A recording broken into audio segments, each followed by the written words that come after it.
Os episódios especiais da NRF são um patrocínio Microsoft, Vindi e Driven CX. A NRF é o maior evento do varejo mundial e a gente esteve lá do dia 15 ao dia 17 de janeiro para acompanhar as principais tendências do mercado, acho que o mercado de e-commerce principalmente, entender um pouco mais sobre meio de pagamento, poder de dado, alguns insights super valiosos. A gente está hoje aqui na Driven. Topper, muito obrigado por ceder o espaço incrível e muito obrigado pela parceria, pelo patrocínio, por nos acompanhar nessa cobertura de conteúdo. Fique à vontade também para se apresentar para o pessoal. Bom, gente, eu sou Fabrício Topper, sou um dos fundadores da Driven, né? A Driven tem 2 CEOs, eu e o Pablo Carano, então a gente faz uma dobradinha aqui. E realmente estávamos nós dois lá na NRF, foi muito legal poder fazer a viagem, além de conhecer todos, né? E é sempre uma aventura pessoal e também profissional, né? Foi muito legal esse ano, foi minha 5ª edição. E de fato, essa edição talvez tenha sido de todas a mais rica. Legal. Pô, muito legal. Também estamos aqui com o Henrique Aquino, que ele é superintendente de meio de pagamento lá no Itaú. Fica à vontade também para se apresentar para o pessoal, que hoje a gente vai falar muito sobre o poder de dados aqui. Legal. Bom dia, Matheus, bom dia, Topper.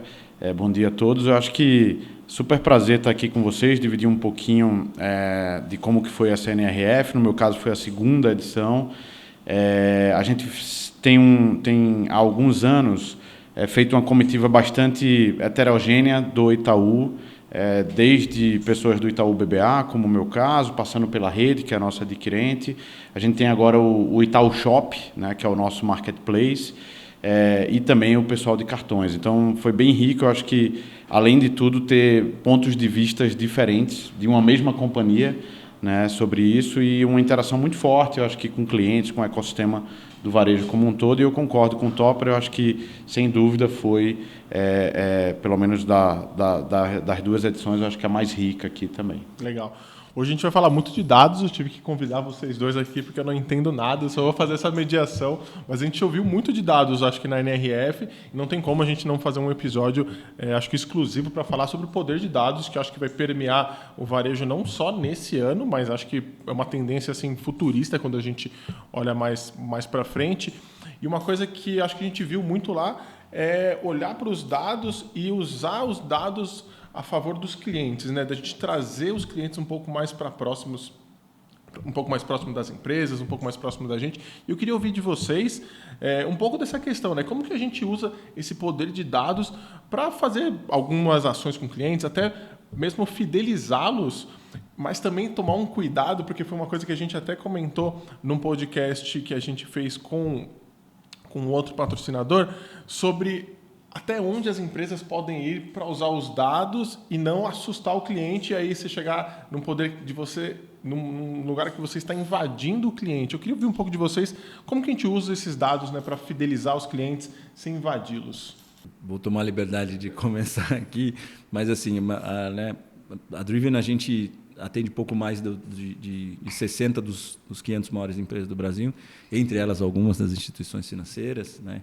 Não vou falar porque a gente não pode falar do concorrente, mas a gente fez alguns desses marketplaces, da grande maioria dos bancos, a gente que fez os marketplaces.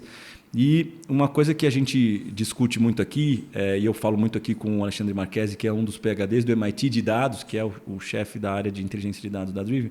E a gente, quando está discutindo, até porque somos 2 professores de mercado, né, a gente fala muito sobre o quanto a gente ainda está longe de usar o básico, sabe?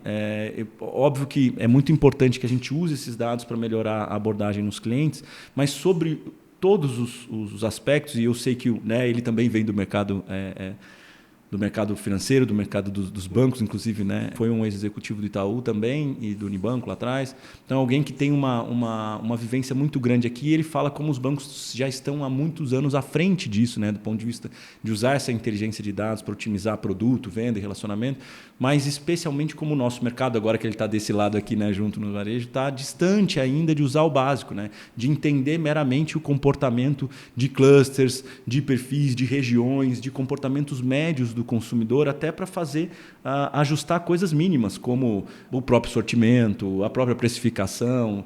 E lá na NRF, né, falou-se muito de fazer o básico bem feito, mas quando eles falam o básico bem feito para o nosso público, né, tinham mais de 3 mil brasileiros, nós estamos falando de fazer um básico bem feito que está muito longe da gente. Né? A gente nem começou a usar o dado ainda, né, eu vejo na maioria das coisas, estou falando porque você pensa, os maiores clientes, né, as maiores marcas do mercado, será que eles estão fazendo coisas sofisticadas?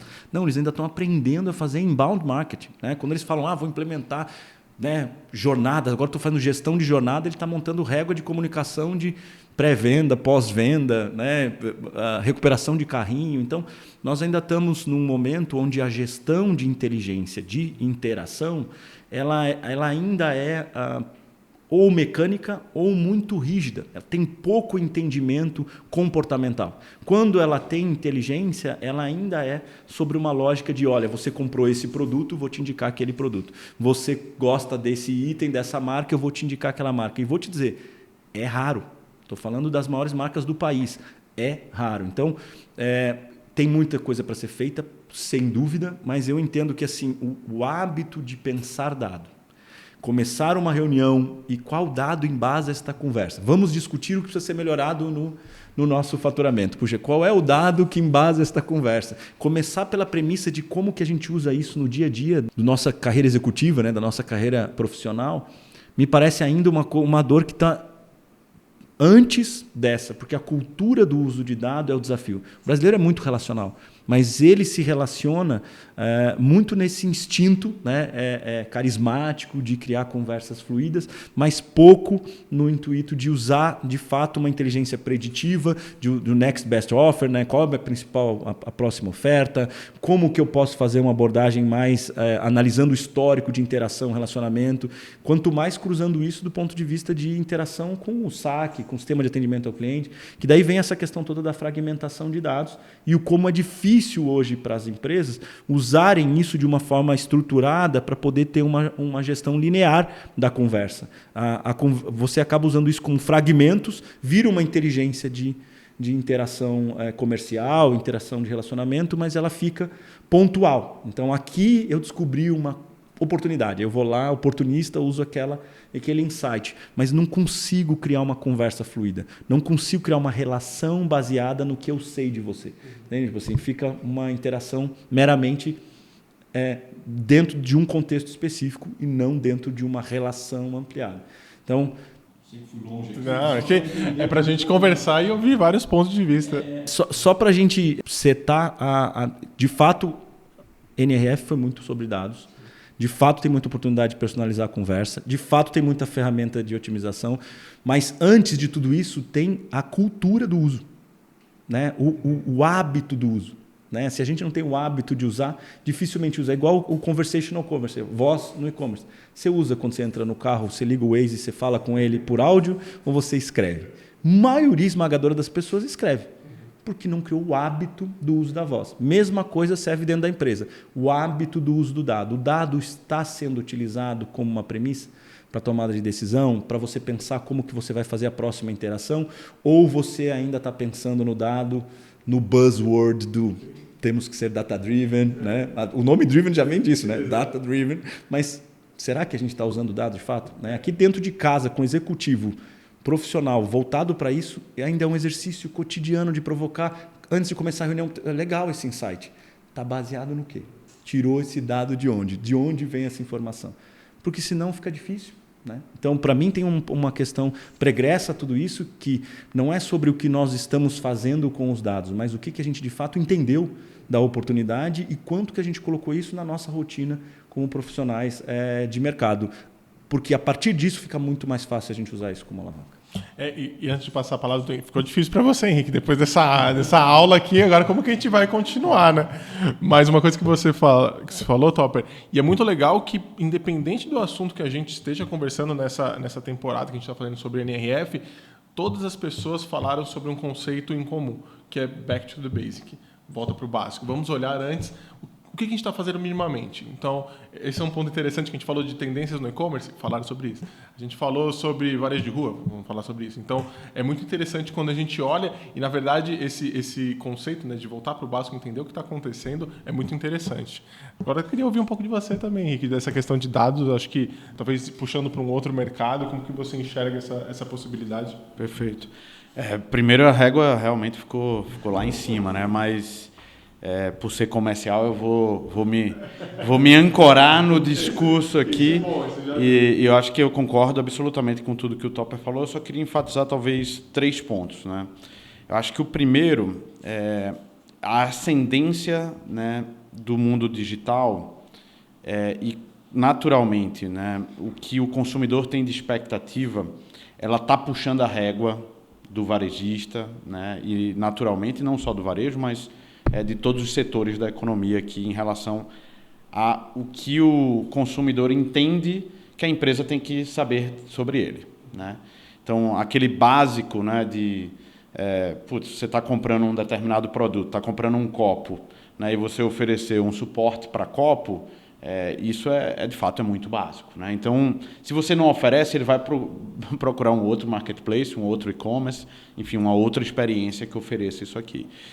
Então, eu acho que esse é um ponto importante, ou seja, o hábito do consumidor, de fato, mudou e mudou muito rápido, e quem se dar ao luxo de não acompanhar minimamente, mais uma vez, de uma maneira básica, né? Ninguém quer saber que, olha, eu comprei um copo para tomar água, então você tem que descobrir que, na verdade, eu estava a fim de comprar cerveja, né? Não é ainda lá que o consumidor está, né? Ele quer o básico mesmo. Comprei um copo, então talvez eu queira o suporte para copo, né?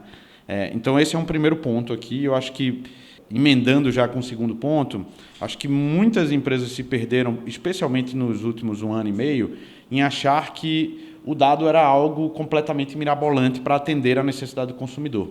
Então, pendulou, né? Saiu do nada para o, eu quero o OpenAI aqui, né, para atender o consumidor. Não, cara, faz o básico, né? Então, eu acho que se perdeu, e quando eu falo se perdeu, quer dizer que se perdeu dinheiro com isso, né? Colocou dinheiro, contratou consultorias, contratou, enfim, cientistas de dados, etc. No final do dia, você não viu nada prático acontecer, você não viu as tuas vendas aumentarem, você não viu o consumidor com maior recorrência e assim por diante. Então, eu acho que esse é um outro ponto que ficou claro, né?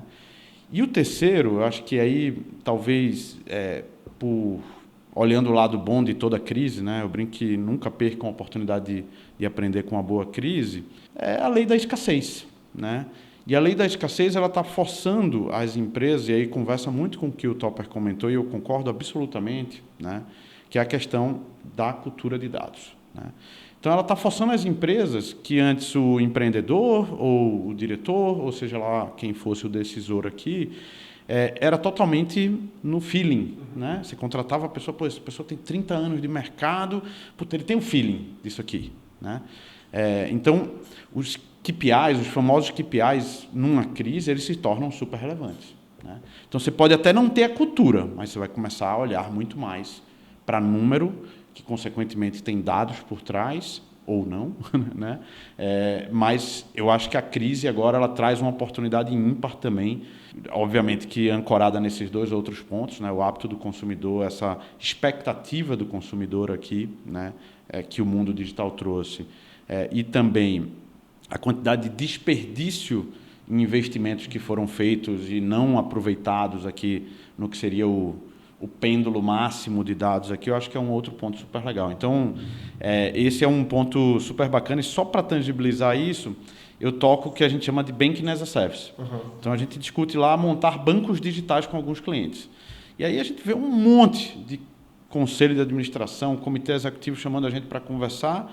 Na hora que você vai entender, ele quer montar um banco para capturar dados do cliente, mas ele não faz isso minimamente no core business dele. Então, se fosse simples. O cara não pega nem o e-mail no caixa, né? Ele não pega nem o e-mail no caixa. Exatamente. Então, assim, como é que você vai conquistar clientes no teu banco digital se você não tem o e-mail, se você não tem o telefone do teu cliente, entendeu? O custo de aquisição vai ser altíssimo, né? Então, nem sabe o que é LGPD ainda. Exatamente. O cara não tem nenhum aceite formal de uso do dado do cliente. O cara quer fazer um banco, né? Ele tá dando exato. tipo 70 passos Nossa, na é tão frente. verdade, cara. Eu que vivo dentro desses outros, né? Porque a gente como consultoria faz isso. É impressionante o nível de... Porque eu acho que daí tem o quê do buzzword da própria NRF, como um exemplo, né? Desses grandes eventos. Esses executivos vão para lá, veem esses grandes players fazendo esses movimentos, ele volta um tanto, talvez, distante da realidade da própria operação, e aí ele acha que vai dar um Ctrl-C, Ctrl-V naquele insight, né? Nossa, o Bank as a Service agora é uma... E, de fato, é um insight incrível, né? A fintechização do varejo, né, como oportunidade, ela é extraordinária. Agora, o que, de fato, ele tem condição de aplicar? Né? Qual que, de fato, é o DNA desse player? E de fato, me parece que... Por isso a questão do básico me foi tão relevante como discussão. O que é o básico? Né? O que é o básico para você, que também é diferente do outro, né? Em que ponto você está? Qual o nível de maturidade digital que você tem e qual é a próxima camada que você tem que colocar aqui para poder subir o próximo degrau, porque você não vai pular de fase, não tem como, você vai ter que fazer um depois do outro. E qual que é a próxima fase que faz sentido para o teu momento, para o teu negócio, para a tua estrutura? E, de novo, colocar a tecnologia, o investimento em tecnologia que você colocou tão bem, antes do entendimento.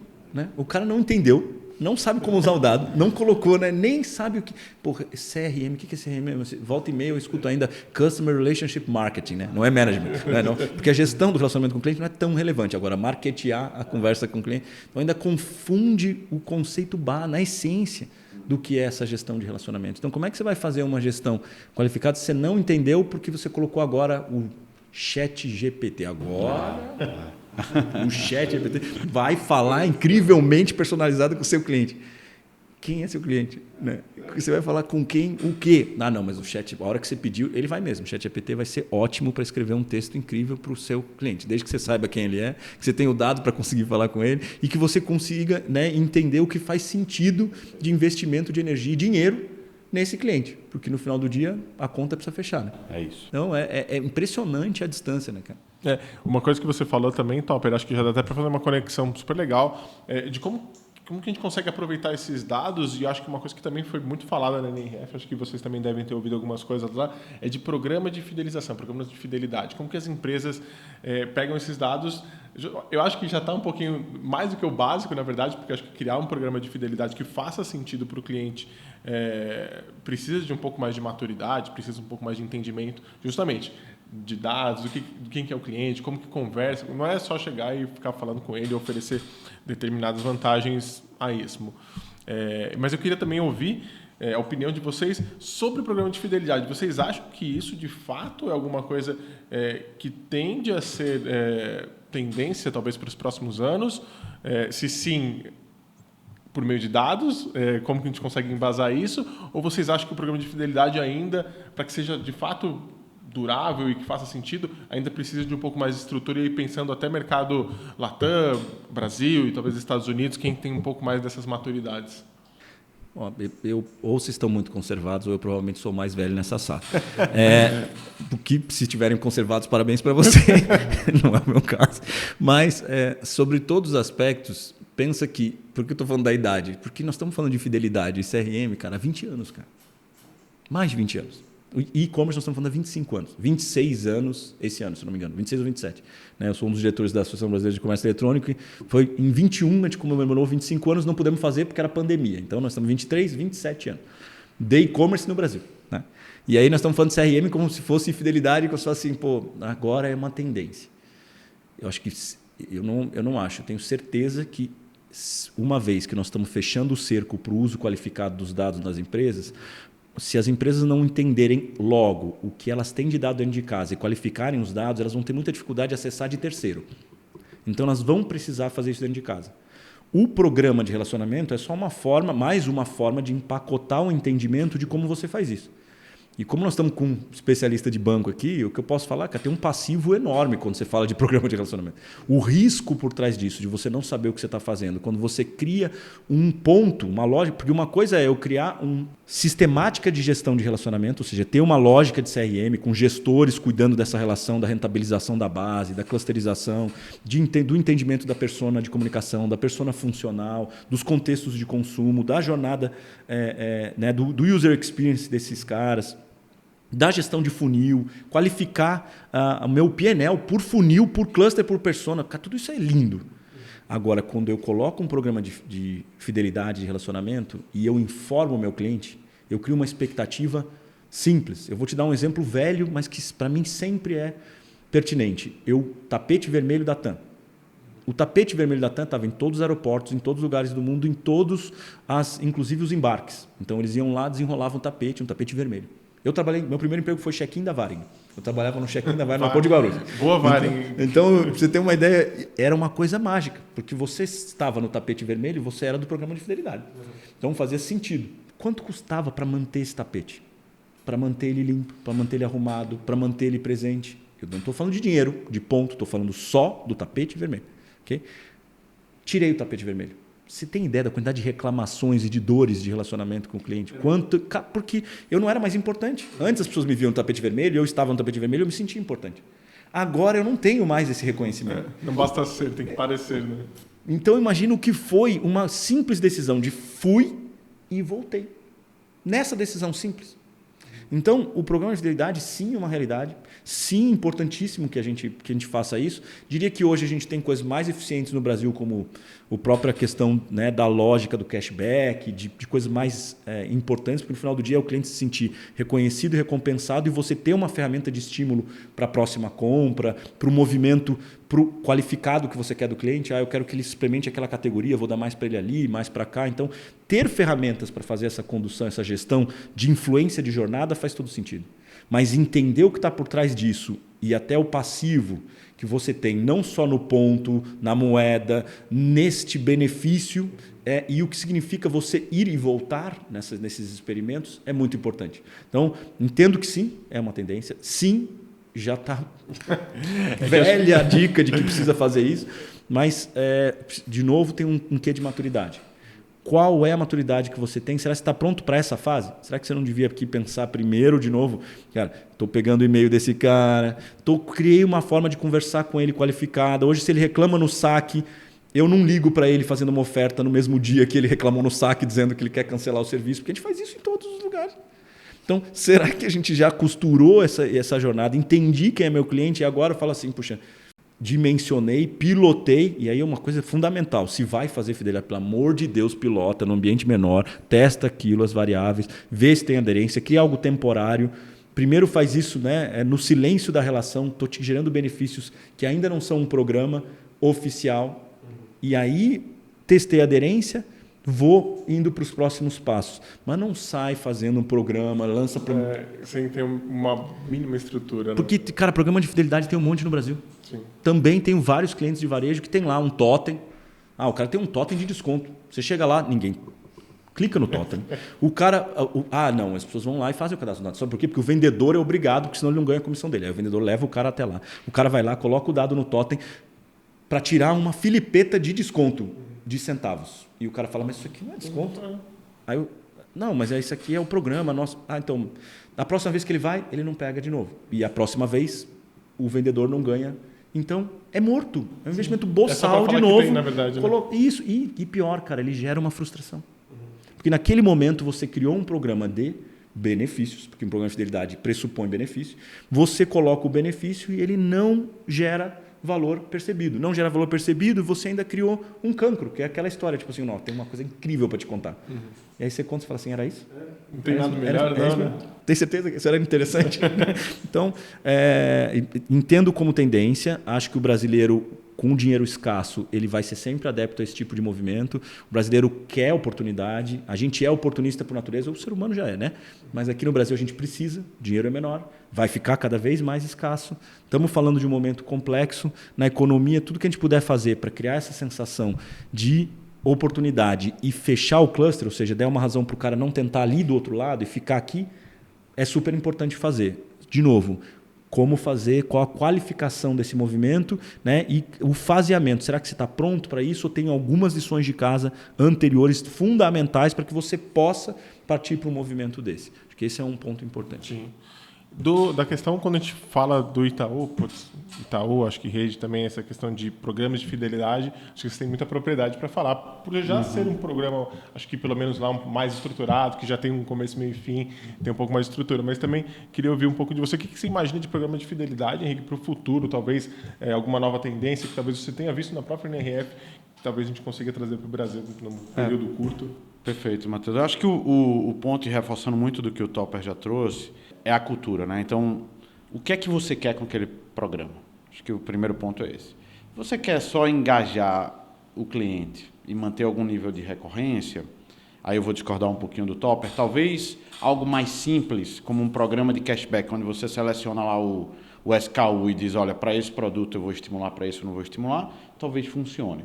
Quando você tem algo mais complexo, e aí eu vou usar o exemplo do Itaú aqui, mas que se aplica perfeitamente para o mundo do varejo também. Então, no Itaú, o que é que acontecia, né? A gente tinha um programa lá atrás de fidelidade que era basicamente baseado no que você gastava no cartão. Pô, uau, bacana, aí você conseguia gastar isso, transferia para a companhia aérea, gastava não sei aonde, etc. e tal. Aí evoluímos, que também foi um outro uau. Puta, agora eu vou para o personalité, para o público ali de alta renda, eu vou misturar já agora 2 produtos, cartão e investimento. Uau, putz, toma um black aqui, aí se diferencia, é o tapete vermelho do Itaú. Exato. Toma um cartão black, aí todo mundo... Eu sou black do personalité, chegava no restaurante, pô, tirar o black era, né? Que bacana, era a história do tapete vermelho, exatamente. Totalmente. Né? Não é que representava que você gastava muito, representava que você investia dinheiro. Então, isso dava um sinal de status. Né? Só que agora, e isso está abrindo aos poucos para a nossa base de clientes, a gente relançou numa estratégia muito maior, né? Integrada inclusive com o Itaú Shop, que é o e-commerce, né? O nosso marketplace, e-commerce não, nosso marketplace, um novo programa de recompensa. E aí eu, como beta tester desse negócio, posso falar para vocês, é um avanço absurdo. Então, ele mistura todos os produtos, praticamente, que um cliente, pessoa física, pode ter no banco, com gamification. Ele te mostra onde você está, o que você precisa fazer para atingir o próximo nível, né? E te diz, a cada nível, quais são as recompensas que você pode ter ali. Obviamente que por trás disso teve um estudo muito amplo, dizendo, olha, para o cara nível X... Cara, o anseio maior deles são tais recompensas. Para o nível Y, são outras recompensas. Para o nível Z, outras recompensas, e assim por diante. Então, a gente ainda não chegou no patamar de falar, olha, o Topper vai ter algo super personalizado, o Henrique vai ter algo super personalizado, mas eu acho que a gente já conseguiu misturar o sortimento de produtos com gamification, que é algo que o cliente se identifica e fala, opa, peraí, então para eu chegar lá, para eu sair do nível 1 para o nível 2, eu tenho que fazer A e B. Então, está claro para o cliente o que ele precisa fazer. Né? E muitas vezes, para ele não vai doer nada. Puta, era um produto que ele operava com algum outro produto. Mas para o banco é muita coisa. Porque você não está só engajando o cliente, você está ampliando o teu portfólio. Além de manter um dinheiro dentro de casa, né? Porque isso era PDD, né? Era dinheiro perdido. Esse ponto todo era um passivo também do banco que ele ia jogar para alguém. Alguém ia se beneficiar com isso, né? Nesse trade de pontos, né? A empresa aérea, o caramba. Hoje, quando você coloca isso dentro do banco, né? Você garante que esse dinheiro gire dentro de casa, essa inteligência de dentro de casa ainda cria valor percebido pelo cliente, né? Que no final é o asset principal, mas tem ganho de todos os lados, né? De como você usa isso dentro da estrutura. É isso.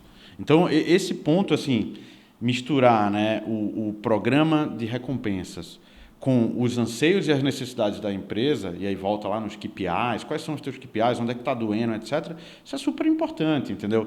Aqui tem que ter obsessão pelo cliente, mas tem que ter obsessão pela empresa também. Então, você tem que misturar bem aqui um pouco disso, porque senão se torna inócuo o programa de fidelidade. Eu acho que talvez o ponto final, e aí é uma experiência que eu posso falar aqui, é como que você torna, às vezes, com esse ecossistema que você montou com base no programa de recompensas, algo de fato imbatível, né? Então, você conseguir hoje, né, comprar no Itaú Shop com um clique, sabendo que jamais teu cartão ali vai ser bloqueado ou vai ter algum tipo de problema, é algo incrível. Você compra em um clique, assim, fala assim, mas a experiência do Mercado Livre, por exemplo, é absoluta. Só que assim, você às vezes ainda tem compra recusada no Mercado Livre, tem no iFood, tem no Uber, aí aquele caos, né? Porque é exatamente na hora que você está com fome, está esperando um táxi no meio da chuva, ou um carro no meio da chuva e assim por diante. Então, essa diferença de você, de fato, entregar algo tangível ali, que melhora a experiência do cliente, em algo que até está longe do que ele está esperando, assim, eu acho que é algo que pode mudar completamente aqui. Legal. Mas você concorda, Henrique, que vocês criaram uma ciência e vêm criando uma ciência dentro do banco de gestão de experiência, de gestão de jornada, né? Então, você de um lado quer rentabilizar um produto que você tem, que era um ponto que você jogava na mão de um terceiro player, de uma empresa de fidelidade que entregava esses pontos ou jogava para a empresa aérea. Então, você tem uma oportunidade de rentabilizar isso dentro de casa. Mas, desse lado aqui, você tinha uma ciência de gestão para entender o que era importante. Então, você tem uma ciência de gestão do dado, quem é esse cliente. Você já tinha os clusters, né? Os patamares. Esse cara aqui é um cliente dessa base, dessa base, dessa base. Ele já usava um produto diferente por nível de investimento, por momento de vida dele, do lifestyle dele. Então, existe uma inteligência por trás do banco. Na minha opinião, ele está muito mais preparado para construir um programa de fidelidade do que quando você fala no varejo. Quando você fala do varejista, né, que é o nosso grande discussão de quem estava na NRF, você vê que eles estão longe de conseguir chegar no ponto de entregar essa experiência de fato entregando um valor e não acabando criando um buraco, né? Porque, de fato, o programa de relacionamento ele é algo espetacular, desde que ele seja um programa de construção de valor percebido. Se ele vira um programa só de oportunidade para eu tirar um dinheirinho daqui, um dinheirinho dali, ele pode virar um calcanhar daqueles. Porque se você fez um programa de relacionamento, pressupõe que você vai gerar valor para mim. Você está preocupado comigo. Então, isso é um ponto importante, né? Uma coisa que eu também, ainda na atualidade de dados, mas que eu estava muito curioso para ouvir de vocês, que foi uma coisa que me impressionou muito assim, na NRF, e acho que talvez seja essa a temática da minha dúvida que eu até queria ouvir de vocês, que é como a gente consegue unir os dados no mundo físico para o mundo online. E uma das coisas que mais me chamou a atenção foi, não sei se vocês chegaram aí na parte de stands no da Microsoft, que eles tinham um mini mercado, uma representação de mercado lá, que eles captavam todos os dados do mercado físico. Putz, a pessoa passou 10 minutos na frente de uma gôndola, a pessoa pegou um produto e devolveu, a pessoa pegou um produto em menos de 3 segundos e transforma aquilo num analytics para o mercado. E aí eu queria também ouvir de vocês o que vocês imaginam assim, de tendência dessa união de dois mercados, porque eu acho que com a volta desse mundo não pandêmico, as pessoas que não tinham essa familiaridade com online começaram aos poucos a regressar, talvez para ter esse contato um pouco mais físico, né, do pessoal, mas elas também não querem deixar essas experiências mais simples de lado. O que vocês imaginam de tendências assim, de online com físico? Como que a gente pode ver esses dois mundos? Vamos colocar da seguinte maneira. A gente tem hoje quase 15% da venda do varejo restrito vindo do e-commerce. É pouco. O americano bateu 15,5% e agora recuou para 14,5% depois da pandemia. Então, teve uma retração. O do brasileiro ainda está amadurecendo muito, ainda não teve a retração, mas teve uma desaceleração relevante, porque o físico voltou. Por outro lado, a influência na jornada de consumo, nós estamos falando de hoje de 75% em média do quanto a jornada digital ela é parte da compra física. Então, você vai passar por um processo de escolha e seleção antes de chegar na compra física. Então, me parece que essa interação ela já acontece de uma forma ou de outra. O que falta, e aí tem até um problema burocrático no país, que é um problema fiscal, né? Que é conseguir desbloquear a questão desse omnichannel, no sentido de facilitar com que o consumidor consiga interagir com o produto que ele acabou de adquirir pelos canais de forma absolutamente desbloqueada. Porque hoje o que acontece? Cara, eu comprei um produto no site. Comprei da Nike. Eu quero voltar na loja da Nike e devolver. Como é que eu faço um produto que saiu de um CNPJ, de um terceiro de um seller, que foi vendido lá pelo Mercado Livre, através do Mercado Livre, e depois eu volto na loja da Nike e devolvo aquilo com... Como é que eu faço essa devolução fiscal? Como é que eu faço essa gestão? Então, eu diria assim, e eu tenho alguns clientes que estão fazendo apostas intensas. Eu acho que a Arezzo, Enco e as marcas estão fazendo um esforço grande para fazer isso. A própria Tramontina fazendo um esforço grande, por causa que ela tem as lojas físicas também fazendo. Então, você vê a Feira Costa, né, de alguma forma, vivendo um pouco desses desafios também. Então, você vê alguns players muito grandes enfrentando esse desafio de criar alternativas até do próprio processo fiscal, né? E, claro, mantendo a lógica toda legal, mas fazendo de uma forma que ele consiga entregar esse valor para o consumidor. Então, acho que aqui tem uma questão importante. E daí, uma vez feito isso, você começa a ficar muito mais à vontade para estimular o cliente. Né? Tipo assim, olha, pega esse QR Code aqui, compra o cauda longa, né? Então estou dentro da loja, vou comprar do inventário que está lá no estoque, dentro do distribuidor X, mas eu te entrego amanhã em casa. Então você está aqui, gostou desse produto, experimentou ele virtualmente, eu não tenho a cor que você quer, você gostou dessa camiseta preta, mas eu adoraria levar ela se ela fosse chumbo, grafite. Então eu experimento no virtual e consigo comprar e recebo em casa, mas eu paguei aqui na loja para não perder a venda. Então o ticket vai direto lá. Então esse uso flexível da tua malha de mercado, dos teus canais, inclusive o digital, me parece uma grande oportunidade até de gestão de inventário, de otimização de sortimento, de otimização da relação, de uso da tua malha de mercado. E aí sim, aqui tem N evoluções. Se a gente estiver falando do exemplo que você deu, e eu vou de novo trazer o tema, que vou usar dados de que está olhando para o quê, passou na vitrine onde, andou por qual parte do corredor, eu acho extraordinário. Mas, cara, eu sou consultor. Eu tenho aqui um batalhão, 150 pessoas pensando nisso o tempo inteiro. Eles vão adorar esse desafio. Ainda assim, depois de implementar, eu pergunto para eles, cara, vocês usaram o dado? Puxa, é verdade. Né? Isso o cara que está aqui dentro, no cliente, é 10 vezes mais difícil. Porque o problema não é o dado, é o uso.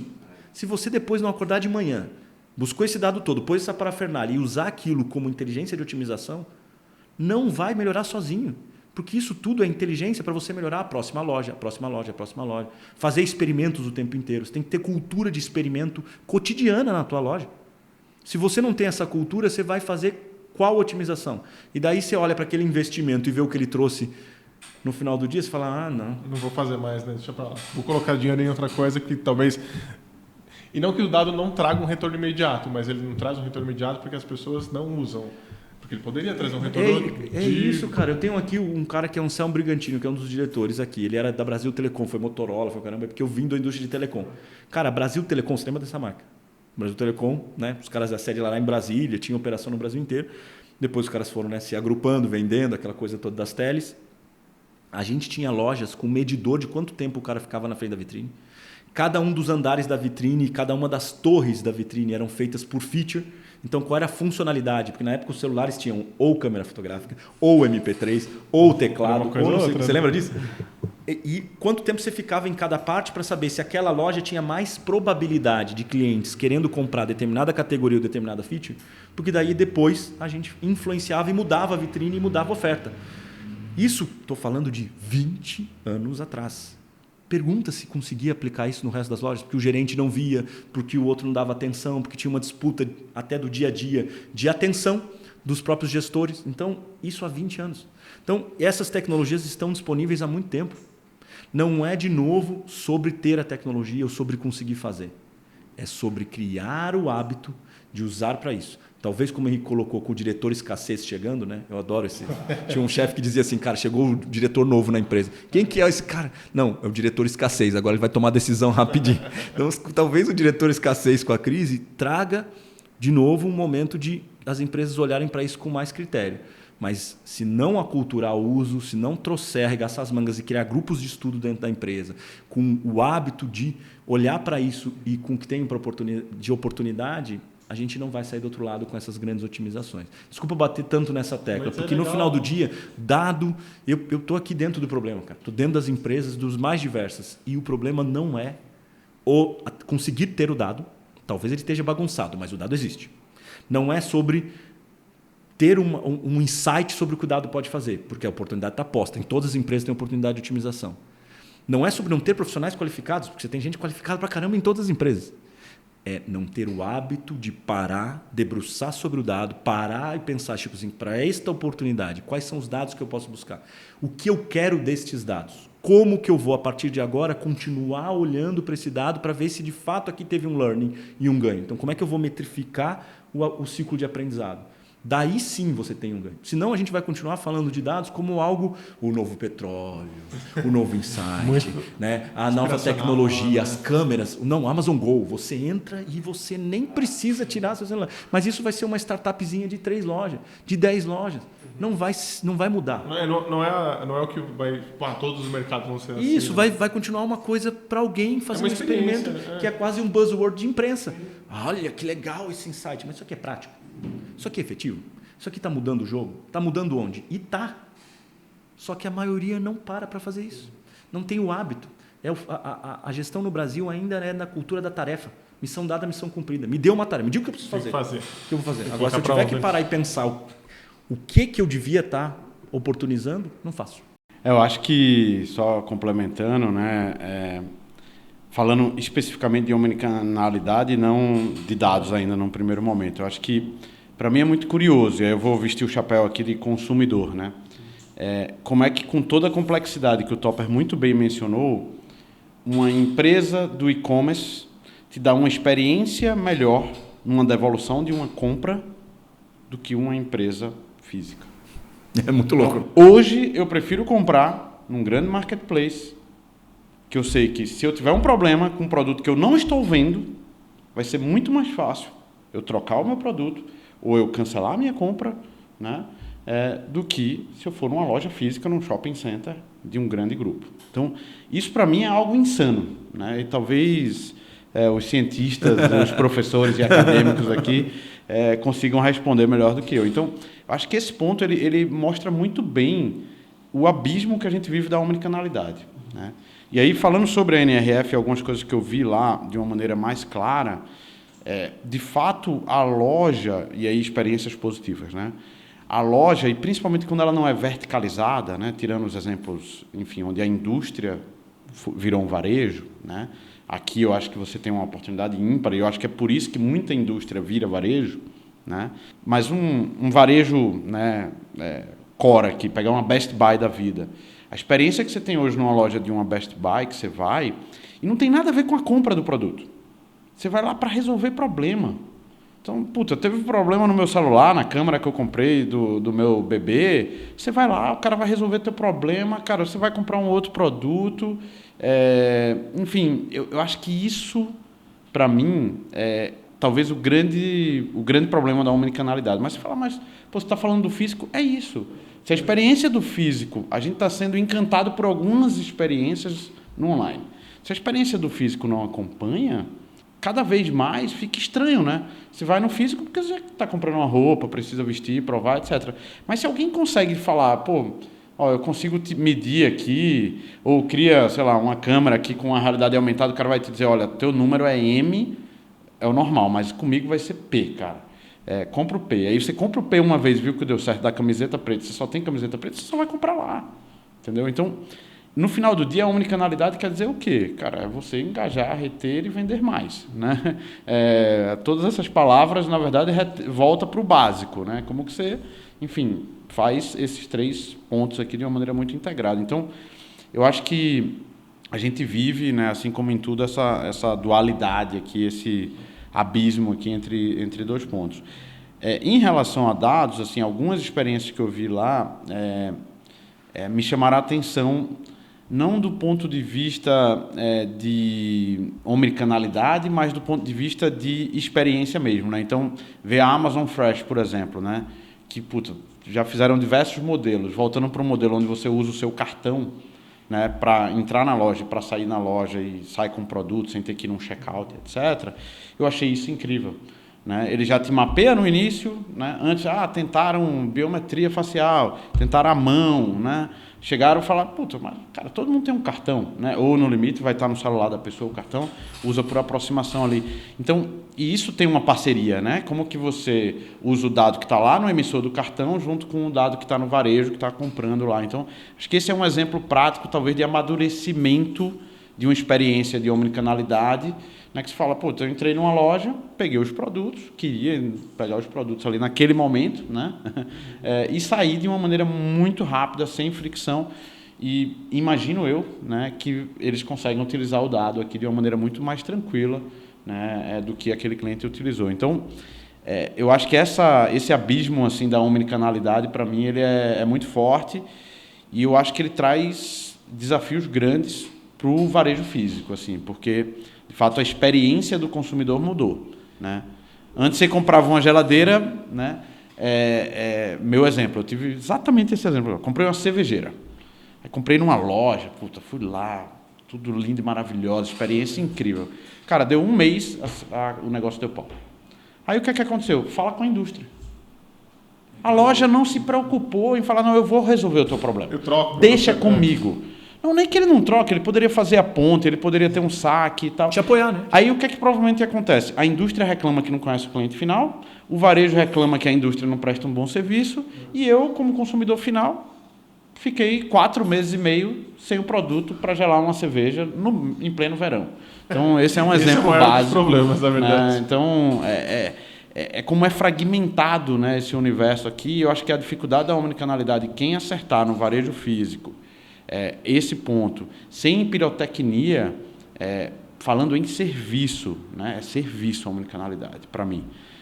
Eu acho que é o que muda, de fato, o jogo no varejo aqui. Eu acho que tem bons exemplos nos Estados Unidos. Eu acho que aqui no Brasil, citando aqui, né, a Fast Shop talvez seja a empresa que você vê mais caminhando nesse sentido, né?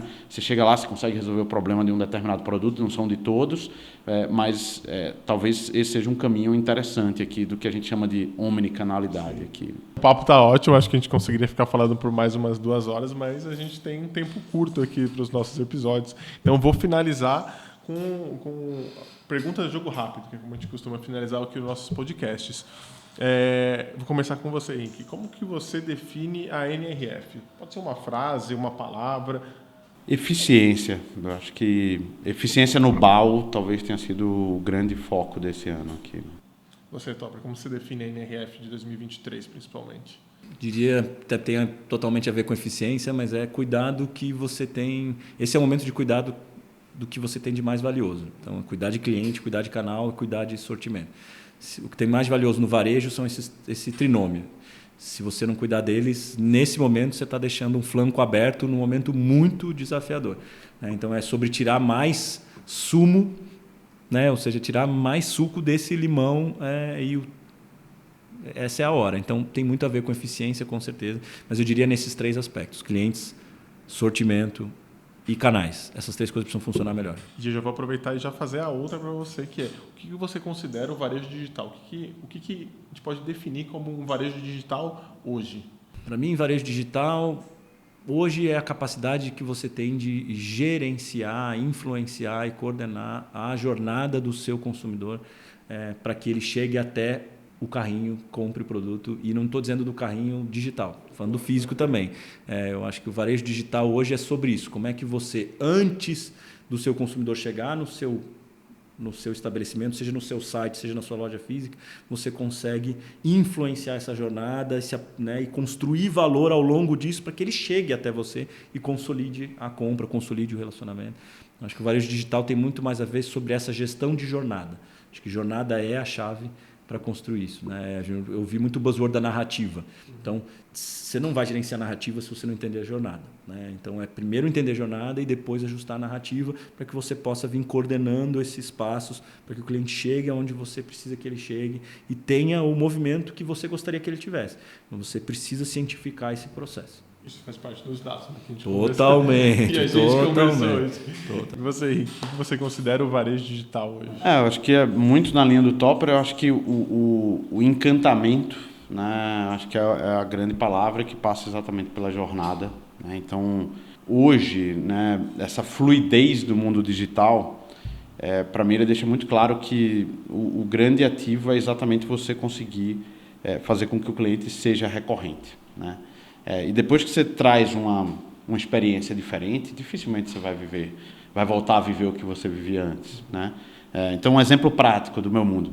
Depois que você confiou a tokenização do teu cartão naquele marketplace ou naquele e-commerce, cara, o restante vai ter que brigar, vai ter que gastar rios de dinheiro para poder fazer com que você compre lá. E às vezes não vai ser nem a melhor oferta de valor, né? Tem a ver com isso. Então eu acho que algo que tangibiliza muito para mim é essa questão do encantamento.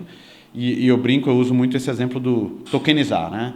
Pô, você deu o teu cartão, você embarcou o teu cartão ali, provavelmente aquele varejo digital te encantou, né? Então, eu acho que esse dado você tem, né? As empresas conseguem aqui verificar onde que de fato você tem ou não clientes mais engajados aqui com a simples de estar tokenizado ou não o cartão dele aqui. É muito legal isso que você falou, fechando, que essa questão do encantamento dos clientes, a gente viu muito nas lojas, né? Nas lojas físicas, digamos assim, Nike, Puma, Saks, eles prezavam muito por essa experiência e por encantar o cliente, muito mais do que só ir e vender um produto. A gente falou disso no primeiro episódio, no segundo episódio, aqui também veio de novo. Acho que essa também é uma grande tendência. É isso. Muito obrigado, Henrique, pela presença, por ter aceitado aqui o nosso bate-papo. Foi muito legal, muito rico. Acho que a gente poderia ficar muito mais tempo aqui. O papo estava fluindo, mas a gente tem um tempo... Super obrigado. Eu que agradeço. Um prazer aqui estar com vocês. Enfim, aprendendo aqui também um pouquinho mais sobre varejo de dados. Obrigado, Topper. Obrigado pela presença, por ter aceitado o convite, por ter cedido esse espaço, por ter confiado na Clear também para estar do lado dessa parceria de conteúdo que a gente fez. E acredito que tenha sido muito legal. E obrigado mais uma vez pela presença. Eu que agradeço e aproveito para deixar uma mensagem final que por alguma razão você ainda usou a palavra no fim, né? A gente falou aqui de encantamento, mas falou do token, falou da confiança, a gente confiar um no outro. E e-commerce e digital é mais sobre confiança do que sobre encantamento. Ainda é sobre confiança. Então, como é que a gente estabelece esse ponto de segurança, de confiança nessa interação, nessa relação? Porque a confiança fideliza num mundo onde a gente tem dinheiro curto e não pode errar. Então, você vai fazer a compra segura. Ela é a compra que te encanta, mas, sobretudo, a compra segura. Então, a gente precisa estabelecer confiança nas relações, especialmente com esse consumidor que muitas vezes nunca te viu pessoalmente. Como a gente cria essas relações? Essa é a provocação de final aqui, mas obrigado pela oportunidade. Espero que a gente tenha outras, muitas. Com certeza. A gente espera vê-los vocês na NR 2024. É isso, pessoal. Muito obrigado por todo mundo que ouviu a gente. Se vocês gostaram, deixem um like, comentem aqui. Se vocês tiverem também alguma dúvida, mandem para o e-mail comunicacal, que é o comunicação sem o cedilha e sem o tio, @clear.sale. É isso, gente. Muito obrigado mais uma vez aos dois. Bom, gente, se tiverem interesse em conversar um pouco mais e quererem entender algum outro aspecto que a gente não debateu aqui, a gente está sempre à disposição. Qualquer um das redes sociais, no LinkedIn, no Instagram, em qualquer lugar você encontra a gente. Fabrício Topper, é fácil de achar, Fabrício com 2 Es, Topper com 2 P's. E a gente está disponível para conversar sobre o que vocês quiserem. Vai ser um prazer essa troca e não custa nada. Boa.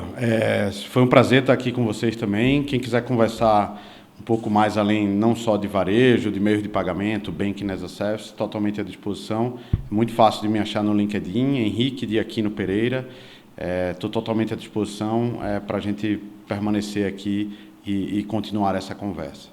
Os episódios especiais da NRF são um patrocínio Microsoft, Vindi e Driven CX.